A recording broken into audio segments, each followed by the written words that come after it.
नमस्कार दोस्तों, चलिए जानते हैं उत्तर प्रदेश की 50 फटाफट बड़ी खबरों को सिर्फ 10 मिनट में। लेकिन उससे पहले आप यह वीडियो किस जगह से देख रहे हैं हमें कमेंट में जरूर बताएं। यूपी में मनरेगा योजना के तहत इस साल रिकॉर्ड रोजगार मिला है। सरकार के आंकड़ों के मुताबिक 48 लाख से ज्यादा परिवारों को काम दिया गया है। इससे गांवों में रहने वाले गरीब और मजदूर वर्ग को सीधा फायदा मिला है और पलायन भी कुछ हद तक रुका है। सरकार बच्चों की पढ़ाई को लेकर भी योजना चला रही है, लेकिन अभी दिक्कतें सामने आ रही हैं। यूपी में लाखों छात्रों को स्वेटर और जूते के पैसे अब तक नहीं मिले हैं। 1.32 लाख से ज्यादा स्कूलों में पढ़ने वाले करीब 1.5 करोड़ बच्चे इससे प्रभावित हैं। यूपी बोर्ड की परीक्षाओं को लेकर भी सरकार ने एक नई सुविधा दी है। अब मोबाइल ऐप पर ही परीक्षा केंद्रों की लोकेशन दिखेगी। इससे बच्चों और अभिभावकों को केंद्र खोजने में परेशानी नहीं होगी और समय पर परीक्षा केंद्र पहुंचना आसान हो जाएगा। शिक्षा विभाग ने यह भी फैसला लिया है कि अब माध्यमिक स्कूलों में डिजिटल पढ़ाई को बढ़ावा दिया जाएगा। सभी जिला विद्यालय निरीक्षकों को निर्देश दिए गए हैं कि स्मार्ट क्लास और ऑनलाइन माध्यम से पढ़ाई को मजबूत किया जाए ताकि बच्चों को आधुनिक शिक्षा मिल सके।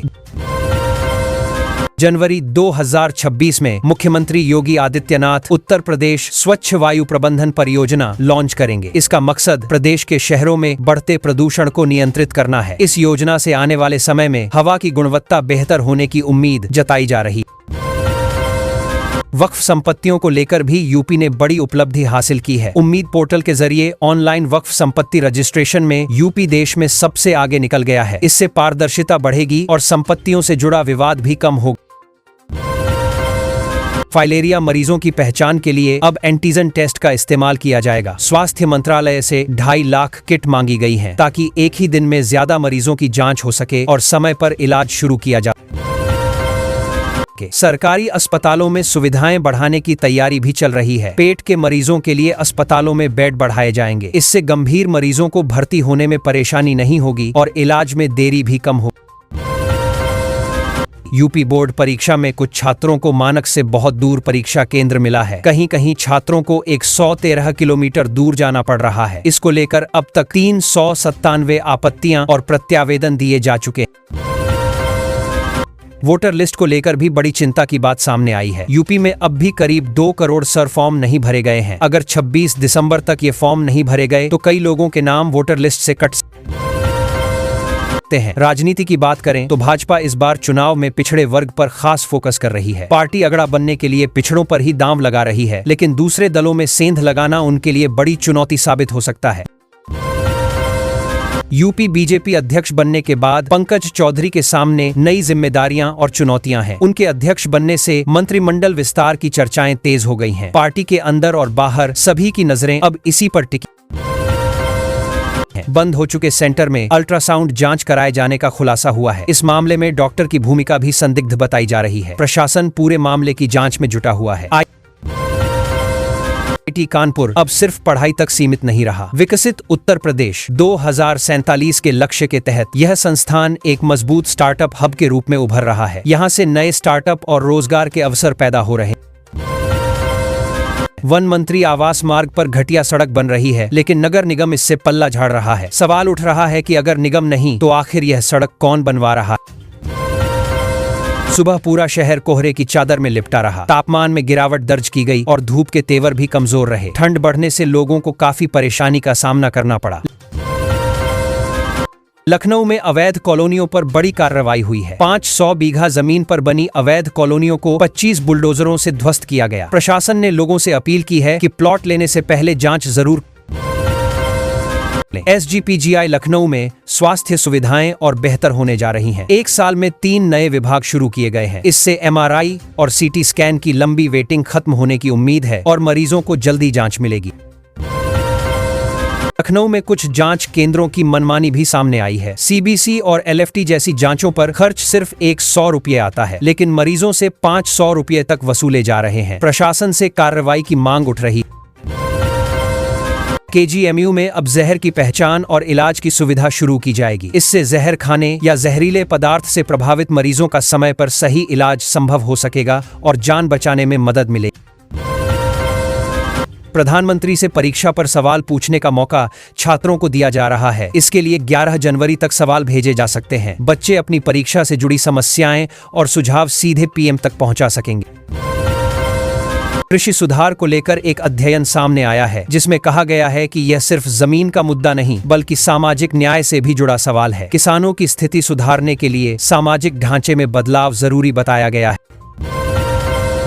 योजना के तहत अब तक करीब 18,000 उपभोक्ताओं ने पंजीकरण कराया है। इन लोगों ने करीब 14 करोड़ रुपए का बकाया भी जमा कर दिया है। जिनका बिजली बिल काफी समय से जमा नहीं हो पा रहा था, उन्हें बड़ी राहत मिली है। यूपी में शिक्षक भर्ती को लेकर भी अच्छी खबर है। 2025 में करीब 1,700 खाली पदों पर भर्ती की जाएगी। जल्द ही आवेदन प्रक्रिया शुरू होने की संभावना है। लंबे समय से भर्ती का इंतजार कर रहे युवाओं के लिए यह राहत की खबर मानी जा रही है। यूपी सरकार अब राशन कार्ड से जुड़े सारे काम ऑनलाइन करने जा रही है। मतलब अब नाम जोड़ना, हटाना, पता बदलना या शिकायत करना हो तो दफ्तर के चक्कर नहीं लगाने पड़ेंगे। आवेदन करने के बाद करीब 15 दिनों में काम निपटा दिया जाएगा, जिससे आम लोगों को काफी राहत मिलेगी। सरकार आयुष उद्योग को बढ़ावा देने के लिए नई योजना लाने की तैयारी में है। इसके तहत आयुर्वेद, यूनानी और होम्योपैथी से जुड़े कारोबार को आसान लोन, ट्रेनिंग और मार्केट सपोर्ट मिलेगा। सरकार मानती है कि इससे रोजगार बढ़ेगा और यूपी आयुष का बड़ा केंद्र बन सकता है। यूपी बोर्ड 2026 की सेंटर लिस्ट को लेकर बड़ा अपडेट आया है। स्कूल और छात्र अब घर बैठे सिर्फ 5 मिनट में कक्षा 10 और 12 की सेंटर लिस्ट का PDF डाउनलोड कर सकते हैं। इससे परीक्षा से पहले छात्रों की टेंशन काफी हद तक कम हो जाएगी। गोरखपुर में अब इंजेक्शन और टीकों की जांच तेज होगी। पहले रिपोर्ट आने में 15 दिन लग जाते थे, लेकिन अब व्यवस्था सुधारी गई है। इससे खराब या नकली दवाओं पर जल्दी कार्रवाई हो सकेगी और मरीजों की सेहत से जुड़ा खतरा कम हो।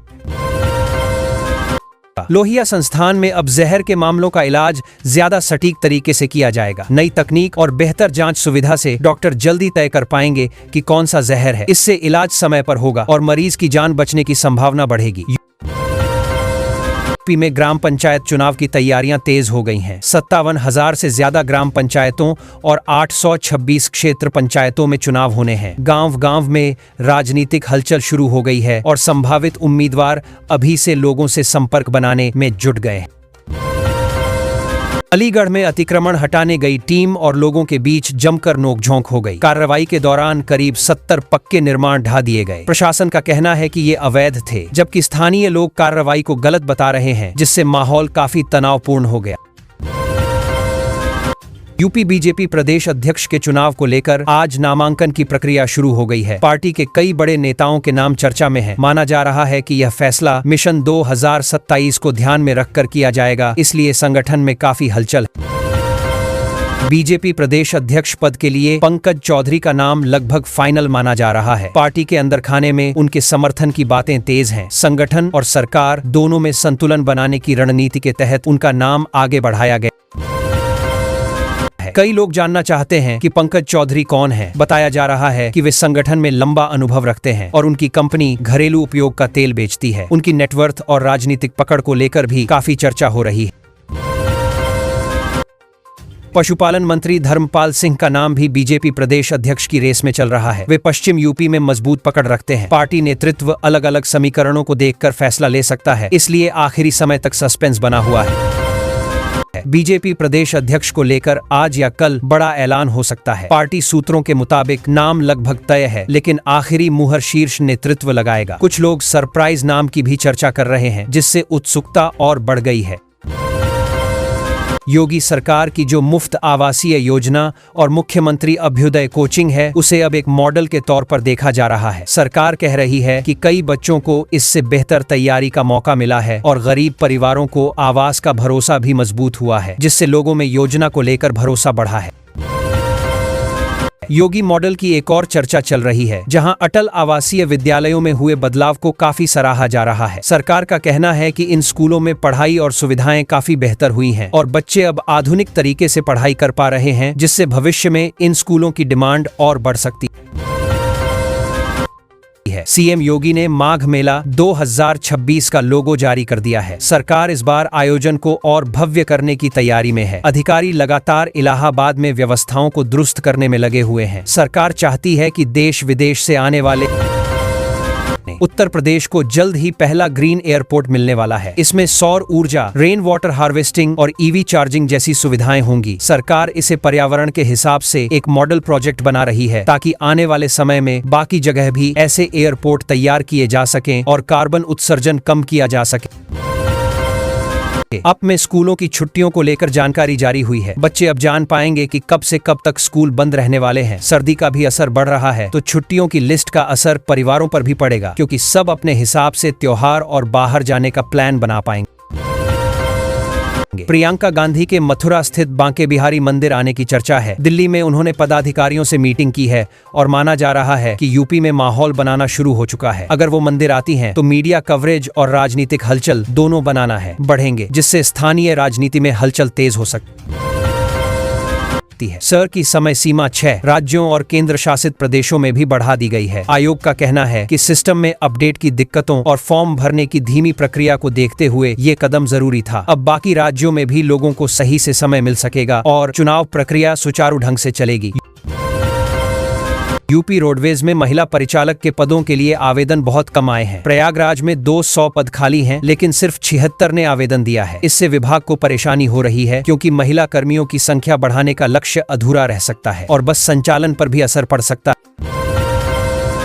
यूपी में जल्द ही बड़ा युवा आंदोलन देखने को मिल सकता है। 15 दिसंबर से युवा हल्ला बोल करने की तैयारी में है और अखिलेश यादव ने भी समर्थन दे दिया है। रोजगार और भर्ती जैसे मुद्दों को लेकर युवाओं में नाराजगी बढ़ रही है, जिसकी वजह से काफी भीड़ जुटने की उम्मीद जताई जा रही है।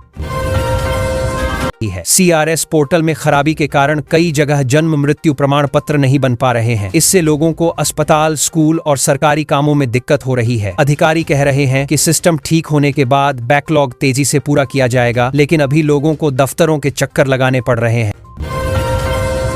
ग्रामीण इलाकों में स्कूल खोलने को लेकर नया नियम आ गया है। अब बिना जिला पंचायत से मानचित्र की स्वीकृति के स्कूलों को मान्यता नहीं मिलेगी। इससे फर्जी और छोटे छोटे असुरक्षित भवनों में स्कूल चलाने वालों पर लगाम लगेगी, लेकिन कई नए स्कूल खोलने वालों के लिए ये प्रक्रिया थोड़ी लंबी हो सकती है। योगी सरकार ने सभी डीओस को नए निर्देश दिए हैं। शिक्षकों की उपस्थिति, छात्रों की सुरक्षा और पढ़ाई की गुणवत्ता पर सख्ती बरतने को कहा गया है। सरकार चाहती है कि स्कूलों में अव्यवस्था खत्म हो और बच्चे बेहतर माहौल में पढ़ाई कर सकें। जिलों में निरीक्षण भी बढ़ाए जा रहे हैं।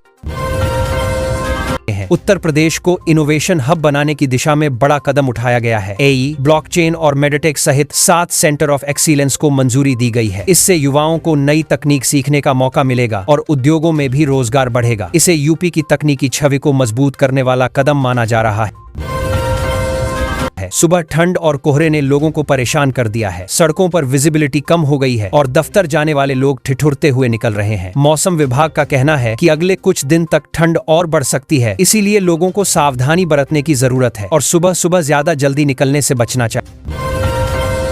इंडिगो के एक विमान में हंगामा हो गया। एक यात्री बार बार सीट से उठ रहा था और जब क्रू ने रोका तो वो तोड़फोड़ करने लगा। इससे बाकी यात्रियों में डर फैल गया। बाद में सुरक्षा टीम ने उसे संभाला। एयरलाइन ऐसे यात्रियों पर सख्त कार्रवाई की तैयारी में है ताकि भविष्य में ऐसी घटनाएं न हो।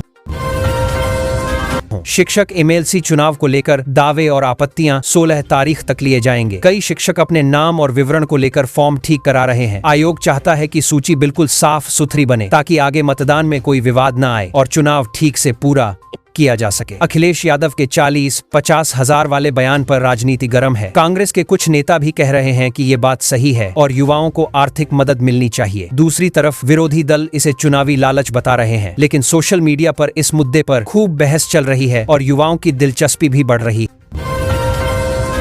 कफ सिरप में कोडीन मिलने के मामले में NDPS और BNS के तहत केस दर्ज हुआ है। पुलिस कह रही है कि नशे के खिलाफ जीरो टॉलरेंस नीति है और ऐसे मामलों में किसी को छोड़ा नहीं जाएगा। जांच में पता चला है कि यह सिरप गलत तरीके से सप्लाई हो रहा था, जिस पर अब कड़ी कार्रवाई चल रही है। सांसद चंद्रशेखर आजाद ने संसद में मासिक धर्म अवकाश को लेकर राष्ट्रीय नीति बनाने की मांग की है। उनका कहना है कि महिलाओं को इस दौरान आराम का अधिकार मिलना चाहिए। इस मुद्दे पर बहस बढ़ सकती है, क्योंकि देश में अभी तक इसे लेकर कोई एक समान नीति नहीं है और महिलाओं की परेशानी को समझने की जरूरत है। लखनऊ में एसटीएफ ने झारखंड से लाई जा रही अफीम की खेप पकड़ी है। 2.131 किलो अफीम बरामद हुई है और तस्कर को गिरफ्तार कर लिया गया है। पुलिस का कहना है कि तस्करों का नेटवर्क बड़ा है और अब उसके बाकी सदस्यों पर भी नजर रखी जा रही है। नशे के खिलाफ अभियान और तेज होने वाला है। यूपी में नया पश्चिमी विक्षोभ आने वाला है। मौसम विभाग कह रहा है कि अगले 48 घंटे में तापमान काफी गिर सकता है। कई जिलों में शीतलहर